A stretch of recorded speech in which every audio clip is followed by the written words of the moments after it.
સીમાડા નાકા વિસ્તારમાં આવેલ આશાદીપ વિદ્યાલય ખાતે ઝોન 1 દ્વારા નવા કાયદા અંગે જાગૃતિ, મહિલા અને બાળકોને લગતા કાયદા અને સાયબર ફ્રોડ વિશે સુરત શહેરના નાગરિકોને પોલીસે જાણકારી આપી હતી। આ કાર્યક્રમમાં સ્કૂલના બાળકો, વાલીઓ તેમજ ઝોન 1 વિસ્તારના નાગરિકોને ઉપસ્થિત રહ્યા હતા। સાથે સુરત શહેર આઈપીએસ વામાંગ જામીર સાહેબ તેમજ ઝોન 1 ડીસીપી ભક્તિબા ડાભી સાહેબ, એસીપી વીઆર પટેલ સાહેબ તેમજ ઝોન 1 વિસ્તારમાં આવેલા પુણા, સરથાણા, કાપોદ્રા, સારોલી, વરાછા પોલીસ સ્ટેશનના પીઆઈ સહિત કર્મચારીઓ દ્વારા સુરત શહેરની જનતાને નવા કાયદાની સમજણ આપીને લોકોને ડર સામે કઈ રીતે લડત આપવી તેની જાણકારી આપવામાં આવી હતી। સાથે જ પોલીસ દ્વારા સાયબર ફ્રોડ વિશે માહિતી પણ આપવામાં આવી હતી। આજે ડીસીબી ઝોન 1ના જે કાર્યક્ષેત્રના રહેતા બહેનો અને મહિલાઓ અને બાળકો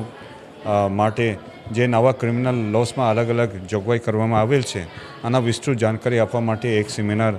આ કોલેજમાં રાખવામાં આવેલ છે અને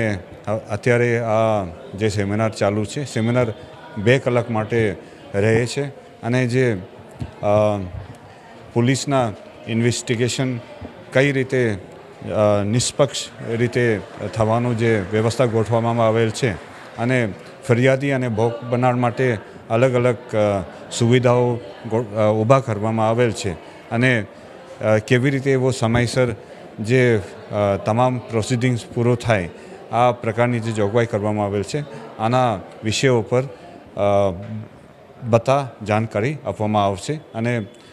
પોલીસ ડિપાર્ટમેન્ટના જે